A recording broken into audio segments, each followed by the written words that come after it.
Тут про 275 мотор вопросик. Это, кто не знает, 12-цилиндровый 5.5 мотор на S-ках ставился в основном.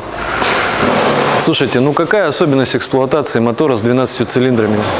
Да, блядь, запаситесь деньгами. Вам они потребуются, чтобы заправлять машину, страховку оплачивать, там, техосмотр, что еще там надо оплачивать. Налоги, да, нужно будет оплачивать. А так, самое главное следить за температурным режимом, потому что там очень много пластиковых деталей, всяких фланцев, переходников и так далее, которые тоже со временем любят лопаться. И буквально малейший перегрев, и все, мотор закипает, и можно его достать, выкинуть и идти за новым мотором.